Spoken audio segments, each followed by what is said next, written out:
Le Grand Matin Sud Radio, 7h-9h, Patrick Roger. L'invité ce matin, Stéphane Troussel, président PS du département de Seine-Saint-Denis et auteur de Seine-Saint-Denis, la République au défi. Oui, on va en parler. Bonjour Stéphane Troussel. Bonjour. Une France entre grève et violence cette semaine. Où va notre pays? Est-ce qu'il y a un risque d'explosion sociale? Nous allons l'aborder en parlant donc aussi de votre département, la Seine-Saint-Denis. Sans doute le département le plus décrié. Un chômage, immigration, cité, insécurité. Un défi, écrivez-vous. Un miroir grossissant de nos espoirs, mais aussi de nos hantises. Commençons quand même en quelques mots par la démission de Liz Truss, le mandat le plus court.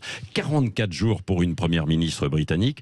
Le pays semble en plein chaos social, politique, économique. Est-ce que c'est une forme d'avertissement pour la France ? En tout cas, je constate que c'est surtout une alerte sur les traces que laisse un pouvoir populiste de droite. Parce qu'enfin, quand même, tous ces conservateurs britanniques, ils ont obtenu des victoires électorales sur des mensonges, notamment depuis le Brexit. Ouais. Et ils ont mobilisé pour obtenir la sortie du Royaume-Uni de l'Union européenne, puis ensuite donc ce mandat politique pour faire une politique au final au service des plus riches. Et aujourd'hui, ils entraînent leur pays dans le chaos, alors même que la démocratie britannique... S'il y a eu le Brexit, est-ce que ce n'était pas Stéphane Troussel? Parce que déjà, la Grande-Bretagne avait perdu un peu sa boussole déjà, à l'époque. Enfin, surtout... non, mais il faut voir les choses en face aussi. Surtout, ils ont emporté ce résultat grâce aux mensonges sur... le système de santé, sur les aides pour les salariés et les travailleurs, sur finalement un soutien au pays, alors même qu'aujourd'hui, c'est le chaos. Et alors que pendant des années, on a cru, notamment grâce au mode de scrutin très particulier pour les élections au Parlement britannique, que ça assurait de la stabilité, eh bien c'est tout l'inverse. Bon, il faut se garder Nous sommes mieux en France. C'est ce que j'allais vous dire. C'est ce que j'allais vous dire. Quand on voit ce qui s'est passé en fait et le manque de mobilisation parfois pour les élections. C'est ce que j'allais vous dire. Ouais. Il faut se garder de donner des leçons parce que quand on voit aujourd'hui la situation, y compris dans notre Parlement, avec finalement un 49.3 qui est une forme de censure du Parlement par le gouvernement. Bon, on a peu de leçons. Le 49.3, c'est une censure. C'est un outil aussi constitutionnel. Enfin, il y a quand même, on marche sur la tête. Ouais. Ça fait, je crois, 10 jours que le Parlement débat du budget, avec des débats de qualité, avec des amendements adoptés. C'est comme ça. Par l'ensemble de la représentation nationale, le gouvernement ou les citoyens peuvent contester. Mais Elisabeth Borne, elle dit que c'est le seul moyen aussi pour faire avancer les choses. Est-ce que vous la comprenez ?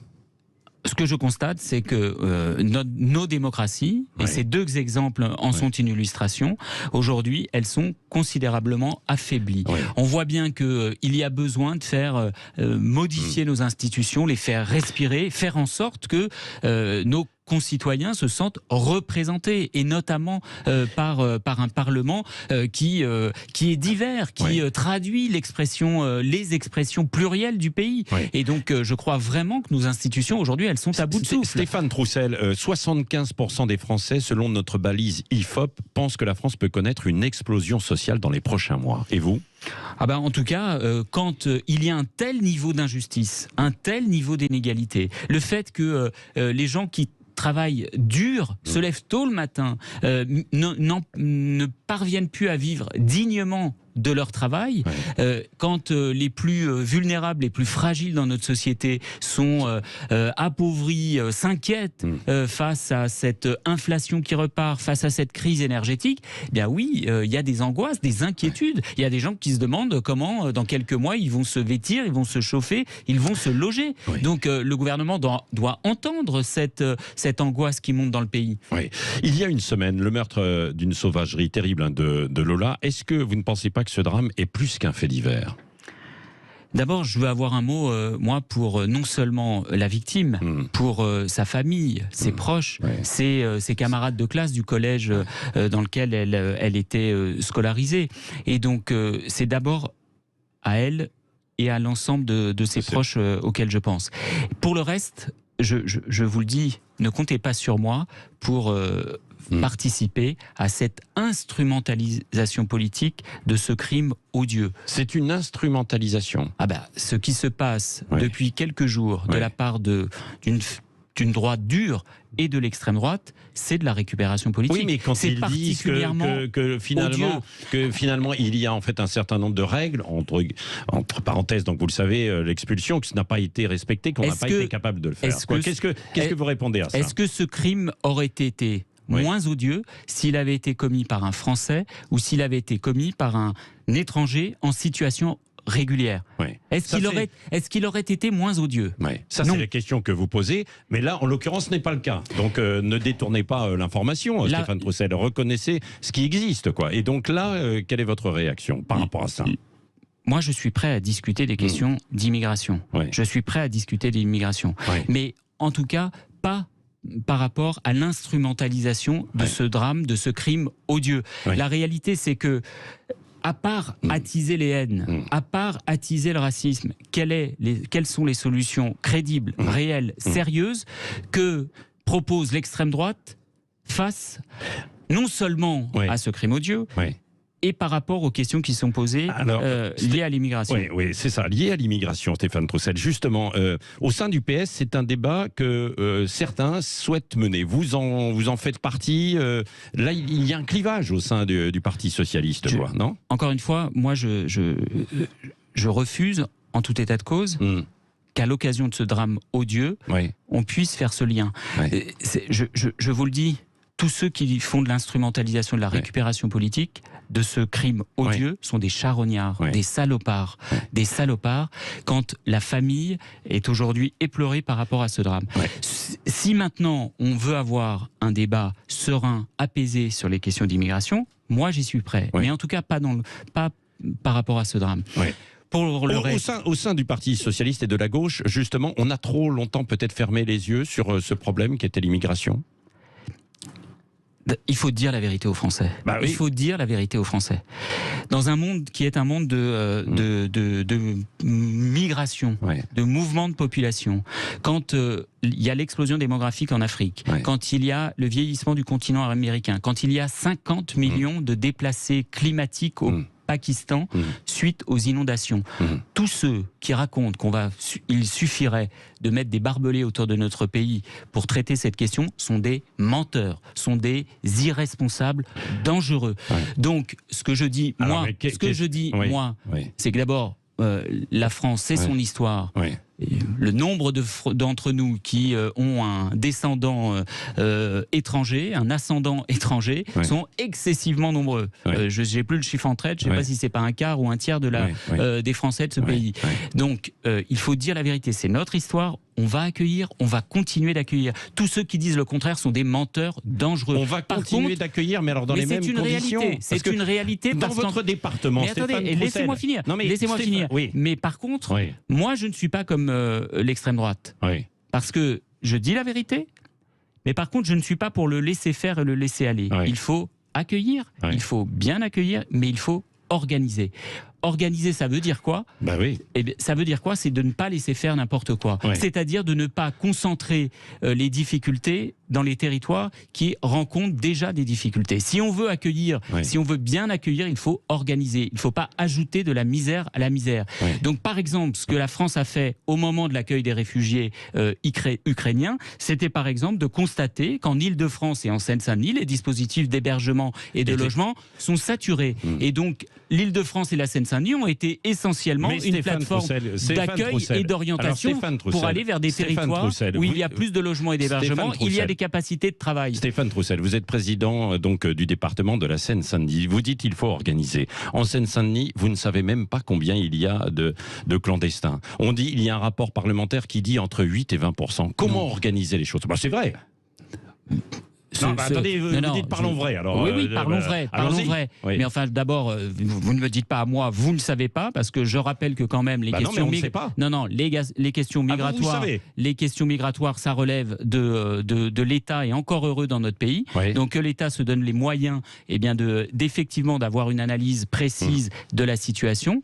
Mais une fois que vous avez dit ça, c'est l'illustration de ce que je suis en train de vous dire. C'est-à-dire qu'il ne suffit pas d'empêcher un certain nombre de gens de tenter d'arriver quand ils crèvent de faim, quand ils sont confrontés à des inondations ou à des guerres et à des violences. Il ne suffit pas de limiter par des artifices administratifs devant les préfectures pour empêcher les gens d'être régularisés, ou même par exemple d'empêcher des gens de travailler alors qu'ils ont un contrat et qu'ils étaient en situation régulière et qu'ils deviennent irréguliers parce qu'on ne leur renouvelle pas leur titre de séjour. C'est ça la réalité d'aujourd'hui. Et donc, ce que je dis simplement, c'est que face à une question qui est devant nous, compte tenu de ce qui se passe partout sur la planète, il faut dire la vérité en français. La réalité, c'est que l'immigration va continuer. Regardez des pays européens. Peut-être qu'on peut la réguler. On ne peut pas la réguler. Et vous pensez vraiment que il y a 50 millions de déplacés à suite aux inondations, et vu que le réchauffement climatique est devant nous... il n'y a pas que la France. Vous pensez... Mais il n'y a pas que la France. C'est regardez ce qui se passe en Espagne. Pourquoi ils viennent en France? Regardez... Stéphane Troussel, pourquoi est-ce qu'ils viennent en France? Pourquoi ils viennent en Espagne, en Italie, au Portugal, alors que ces pays étaient hier des pays d'émigration? Ils ne restent pas. La réalité, est face à un continent européen qui vieillit, c'est une réalité à laquelle il faut faire face, qu'il faut affronter. Donc il faut l'organiser. Il faut l'organiser, c'est-à-dire faire en sorte que dans un certain nombre de territoires, par exemple dans notre pays, où il y a des disponibilités en matière d'hébergement, où il y a des écoles qui se vident parce que le territoire vieillit, où il y a des établissements où il y a de la place, où il y a des entreprises qui se créent. Mais pourquoi on ne le fait pas avec les populations qui sont là et qui justement n'ont pas d'habitation, qui sont en Seine-Saint-Denis, chez vous, qui habitent parfois dans des taudis, etc. Mais pourquoi on n'a pas organisé ça depuis 30 ans? Vous le savez, ça existe, quoi. Eh bien moi, Est-ce que vous croyez que ces populations sont prêtes, par exemple, à aller dans la Creuse, aller en Corrèze? Mais je vous dis que justement, nous avons collectivement, et c'est le gouvernement qui est en responsabilité aujourd'hui, nous avons collectivement eu tort de ne pas aborder cette question sur la question de l'organisation de l'immigration. Stéphane Troussel, comment vous allez faire avec l'ANUPS? Puisque évidemment, il y a d'accord, l'ANUPS ne veut pas parler d'immigration. Ou en tout cas pas de la même manière que vous, j'ai l'impression. Mais en tout cas, nous sommes... la NUP, ça ne veut pas dire que chacune des formations politiques qui la composent, elle n'est pas libre de ces débats. LFI, je veux parler de LFI. Très bien. Donc, LFI, les socialistes, les écologistes, les communistes, chacun garde son identité, chacun débat et propose pour l'avenir ce qui lui semble nécessaire dans l'intérêt du pays. Et c'est ce que nous allons faire sur l'ensemble des sujets. Oui, mais là, c'est difficile de discuter avec LFI, quoi. Non, sur ces questions. Mais enfin, vous savez, moi je suis attaché au rassemblement de la gauche et des écologistes. Et pour autant, il y a des débats et chacun va affirmer ce qu'il croit utile dans l'intérêt du pays, ce qu'il croit utile pour permettre à la gauche de passer d'une force d'opposition à une force crédible en capacité de gouverner. Et Stéphane Troussel, dernière question. Est-ce que la gauche parle encore aux classes populaires qui sont par exemple chez vous en Seine-Saint-Denis? En tout cas, c'est en partie pourquoi je fais ce livre. C'est-à-dire que je crois que la gauche, sa mission historique, c'est de représenter toutes les catégories populaires et la jeunesse, et qu'elle doit parler à toutes les catégories populaires de ce pays pour montrer, pour dire à quel point il y a des intérêts convergents. Jean-Pierre qui a 59 ans et qui n'a plus de boulot en Seine-Saint-Denis et qui fait des petits boulots précaires et qui alterne entre petits boulots précaires et chômage et qui s'inquiète du report de l'âge légal de la retraite à 65 ans, eh bien ses intérêts sont convergents avec la femme de ménage qui, à l'autre bout de la France, au fin fond de la Creuse, doit jongler toute la journée parce qu'elle passe d'un endroit à un autre sans avoir des transports performants. Et donc l'intérêt du pays, l'intérêt de la gauche, pas seulement électoral, mais justement par rapport aux gens qu'elle veut représenter, c'est de parler à toutes les catégories populaires et de les rassembler pour pouvoir parler à l'ensemble du pays. Merci Stéphane Troussel, président PS du département de Seine-Saint-Denis. Et je vous recommande ce livre, donc Seine-Saint-Denis, la République au défi, parce que vous parlez de tout, évidemment, de cette réalité de terrain que vous connaissez bien. Il est 8h32. Tiens, on va peut-être en débattre d'ailleurs avec Éric Nolot et Guillaume Bigot dans un instant. Ils sont là pour aborder tous les sujets en fait dans l'actualité. Et vos appels également 0826 300 300. Si vous voulez réagir, allez-y.